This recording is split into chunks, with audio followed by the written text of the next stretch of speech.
Hello and welcome to another episode of Fund Focus. At a time when India's internet economy is booming, from online shopping and fintech to food delivery and edtech, Mirae Asset is tapping into this growth story with a brand new ETF, the Nifty India Internet ETF. So today we're joined by Siddharth Srivastava. He's head of ETF products at Mirae Asset, and he'll walk us through how this fund works and why it matters. Also with us is Dhirendra Kumar, CEO of Value Research. He's here to give us the investor's lens, helping you decide if this fund fits your portfolio. So, welcome, gentlemen. Thank you. Thank you. Siddharth, let me come to you first. So, let's begin with the basics. How is this Nifty India Internet Index constructed and rebalanced? Yeah, so the starting universe which NSE will look at is Nifty Total Market Index, which is the pool of 750 stocks. And out of that 750 stocks, NSE will basically check which companies are forming part of industries which are sorts of majorly based on internet or digital economy. So it will select e-commerce, fintech, food delivery, stockbroking, tours and travels, all sort of industries which are basically, as I mentioned, connected to internet and digital play. And then whichever companies are forming part of this segment will end up forming part of the portfolio. So, and this review will be done on a 6 monthly basis. So as of now, there are 21 stocks in the portfolio which fall into this domain. But as more and more companies get listed in this space, we'll see the portfolio expanding further. All right. Dhirendra, coming to you now. Digital adoption is clearly booming, but does that automatically translate into strong long-term returns from digital-first companies? Digital adoption is booming, undoubtedly, and we see it and more so ever since the emergence of 5G and the smartphones. Affordable smartphone, but don't translate that into strong long-term returns, because all other business factors are into play and far more intensely. Because there isn't an entry barrier here, and the land grabbing opportunity more so. Many of the new businesses are getting created, getting established, and some of them are devising their own business model. Like if you look at the confluence of the UPI, our ability to remit money, move money with ease, and the Jan Dhan account, and all the things that have been talked about, which is actually driving a very unusual kind of growth. This will also lead to higher mortality for many companies. But the big advantage that we have here is that by the time these companies get listed, at least they get proven a bit, and by the time many of these successful companies get listed or in the public domain, by that time many of the not so successful ones, they fall by the wayside. So that is actually what to call it, Darwinism at work. Right. So, Siddharth, what would you say? How does this ETF compare with broader options like the Nifty 50 or Nifty Next 50, especially for a long-term investor? Yeah, so first of all, this is a thematic product, and from that point of view, also we are targeting a very niche segment as of now, right? Internet and digital segment as of now is sort of coming up in India, right? There are hardly any established players, right? There are a couple of them, but most of them are trying to set their mark in the domain they are sort of working in.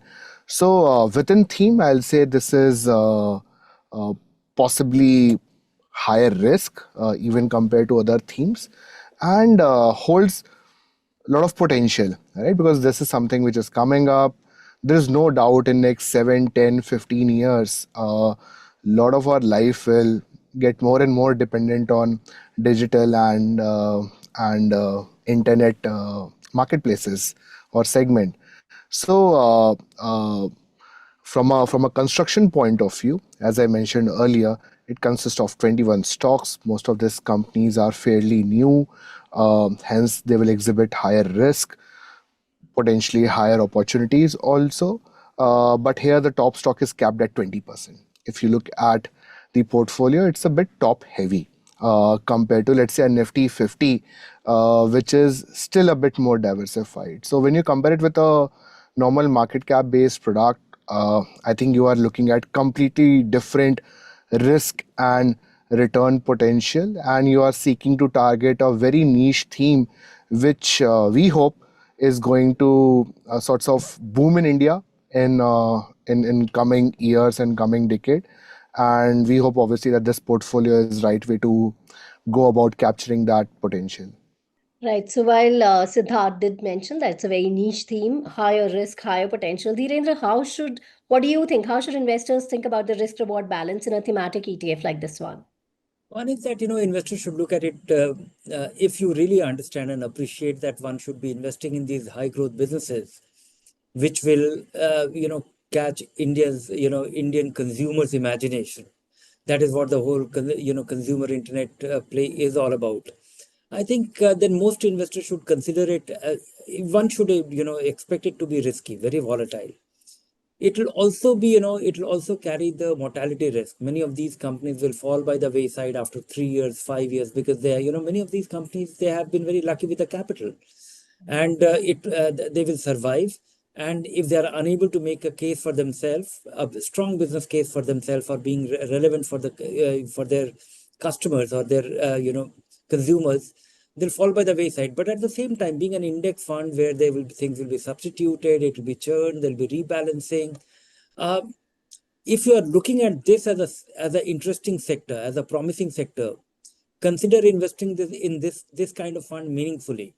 Because many a times somebody might have a portfolio of 50 lakh rupees, 1 crore rupee, and then you just go about investing 10,000 rupees in a fund because you find it interesting. It's neither here nor there. I would say that target something like 5% of your total, financial equity investments into such a fund, if at all you consider it. And then make your lump sum investment, target your SIPs as well to achieve that target.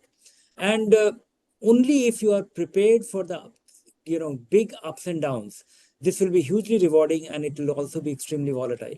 So that's why launch this fund now. What has changed in India's internet ecosystem that makes this the right time for this launch? So there are multiple reasons. First, obviously, that in India there are multiple themes which have started to make sense from an investment point of view, and I mean long term. So a couple of years back, we launched manufacturing based product. It has done really well with government focus on Make in India, PLI, etc. Then we have recently launched consumer discretionary based product, because if you look at wallet share of rural and urban household, increasingly people are spending on discretionary products. Defense is a very popular theme right now. Reality is back again. So there are multiple themes which have sorts of started to make sense from an investment point of view, because there is scalability and there is future potential. You can see a glide path towards it gaining more and more size, right? Becoming more and more relevant in the investable universe. And that is all that is true for this particular product. Internet as a segment is bound to boom. We'll see more and more fintechs getting listed. We'll see more and more e-commerce, e-retail, stockbroking companies getting listed and becoming more meaningful from an investment point of view. So I think if I look from a 10-15 year horizon, I think this is a theme which will scale up. And when you invest in theme, Ruchira, it is very important to invest when the cycle is sorts of starting to move up. If you are too late, a lot of story has already happened and played out. So I think from that point of view, it makes sense to launch it right now. Yes, there are only 21 stocks right now in the portfolio.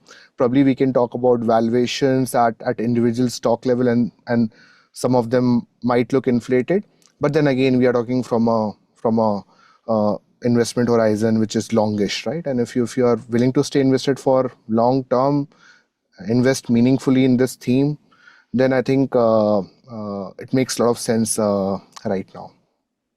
All right. So you're saying someone with a high risk appetite, willing to allocate a meaningful, portion to this, and with a long horizon. Then, what should investors know about liquidity, tracking error, or execution risks here?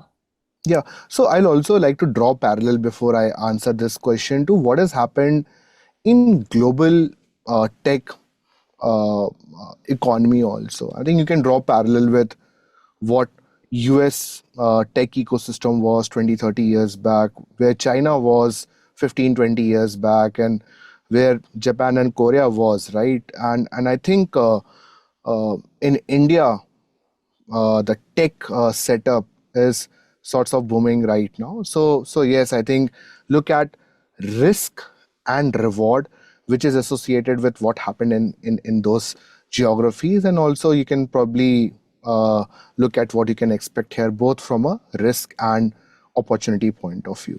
Now, when it comes to replication, 80% of this portfolio as of now is in large and mid cap segment. Right, around 15-20% of the portfolio is in small cap segment.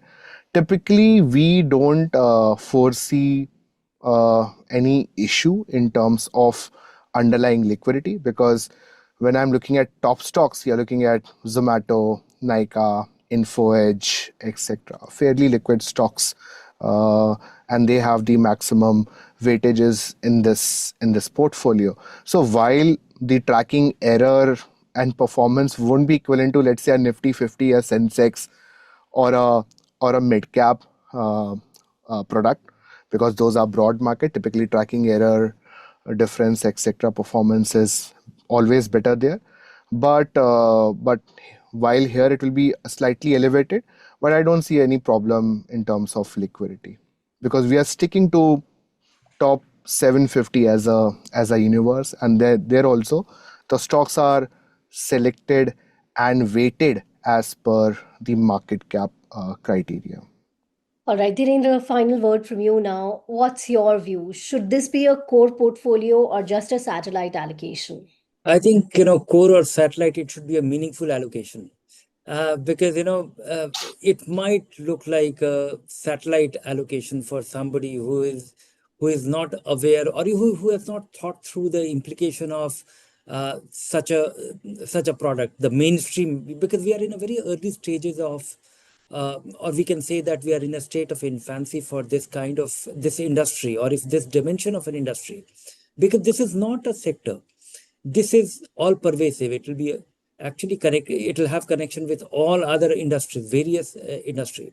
Let me just give you a context of, this is the first internet opportunity fund that was launched in sometime in 2000, and the first IT fund in India, which was launched about 27 years ago. One should look at it as a mainstream investment. It will prove to be extremely volatile. Make a meaningful allocation, otherwise don't invest. Your diversified equity fund will make, you will get you some exposure. Look at that, what started as a Kothari Pioneer IT fund, and now it is a, Franklin Templeton Technology Fund. Over the last 27 years, the annualized return of the regular plan is 19%, which is eye-popping, and within this period, there has been, decades of very poor performance when, the sector has struggled, or, particularly the leading Indian IT businesses have struggled, or they were overpriced, they never performed. So I would say that take a very long-term view, make a meaningful allocation, do some, and at least target a meaningful allocation, and be prepared for extreme ups and downs. And this is not a fashionable thing, a theme. I think it is going to be a very meaningful part of our, overall, exposure that we should have of our economy. Well, that was a great overview of both the fund mechanics and the bigger investment picture. Thank you, both of you. Thank you. Thank you, Ruchira. Thank you all for watching. If you found this helpful, don't forget to like, share, and subscribe. We'll see you next time on Fund Focus.